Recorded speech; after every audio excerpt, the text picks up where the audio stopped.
Alright, so I've added a little more detail. Of course, I added some iris and pupils here and a little bit of skin texture. I created a new layer for the skin texture, made it a multiply composite method, and I used red and blue with the sponge to tap in some texture. What that looks like is little blood vessels under the skin.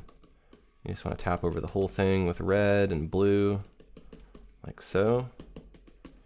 Here and there and everywhere. Switch to blue, add a little bit of blue.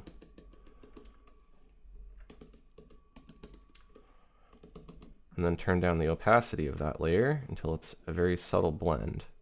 If I zoom in, you can really see this nice texture here. So now this ends up being a little bit too dark since we've been adding a lot of multiply layers. So let's do a drop all, and let's go ahead and brighten this up a bit. To do that, we'll need to duplicate our artwork. So we'll go to select all, copy, and paste in place. That creates a duplicate of our artwork on a new layer. And then we'll choose Effects, Tonal Control, Equalize. Click the Auto Set button, click on OK, and then you can reduce the layer opacity for that layer if it's too strong. I think something like that looks good. You can also add a layer mask to that layer and then paint with black and the airbrush to conceal some of that brightening. I'll do that here along the side and along the edges. We'll go to drop all. We can also do a select all, copy, paste in place, and just change the composite method to screen. That has a similar effect of lightning. Let's add a mask to that, and let's fill the mask with black. Now we can use white with the airbrush to go ahead and paint in some light here. And you can of course turn down the opacity of that layer as well. You can see that helps quite a bit. Let's go ahead and do drop all again. Let's do select all, copy, paste again to create another duplicate. And let's go to Effects, Focus, Soften. And we'll choose a setting, I guess like this here, around 20. Click on OK. Let's add a mask to that layer. And we'll use black with the airbrush to mask out some of that blur. So we'll keep a little bit out of focus. Like the body can be pretty out of focus. And we'll keep the face in very sharp focus. So if I zoom in, you can see we have this nice photographic effect with the edges here. We can switch to white and we can paint back some of that blurring if we want to go along the edges here. The edges are moving away from you in three-dimensional space, so those edges should be a little bit blurrier. Anything that's too sharp you can blur. We'll blur the eyes a little bit. Let's go ahead and do drop all again. We'll create a new layer. Let's change it to a multiply composite method. Let's select a dark blue like this, kind of a medium dark blue, and we'll go to fill. And we will use white with the airbrush. This works kind of similar to the mask. To go ahead and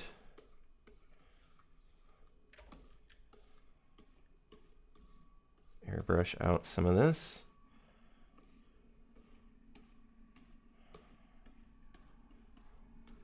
That helps draw the focus towards the subject. We'll create a new layer. Let's make it a screen composite method. And let's select white, use the airbrush, go and paint along the edge here to add a little bit of an edge glow. Let's create another new layer. Let's make it an overlay composite method. Let's just pick kind of a random color here and choose fill. And we can get some very interesting effects here. Let's maybe shift that more towards orange. Try that. Let's add a mask to that and play around with some of this here. So what we can do is mask out some of this background here, reduce the opacity so we get kind of an interesting tinting effect that's warming it. Looks kind of interesting. Let's create another layer, set that to overlay as well. Let's pick another color. We'll do something like this and we'll choose fill. we'll mask out some of that using black in the airbrush.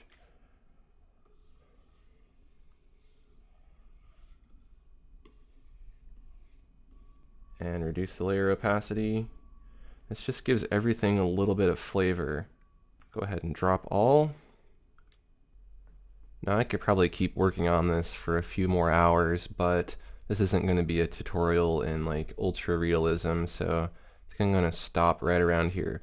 But let's take a look at how to do the final steps. So it's always good to flip your canvas. Some artists flip their canvas horizontally, some flip vertically, some do both.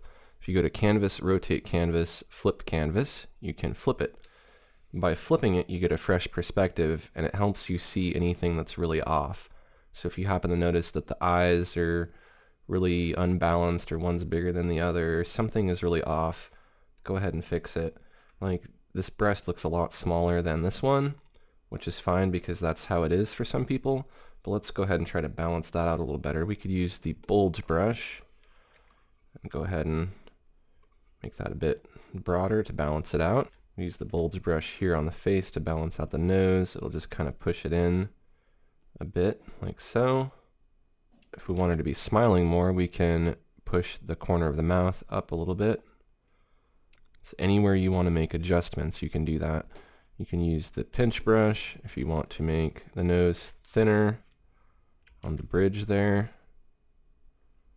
And when we're done balancing things out, we can go ahead and flip the canvas back, or you could leave it this way.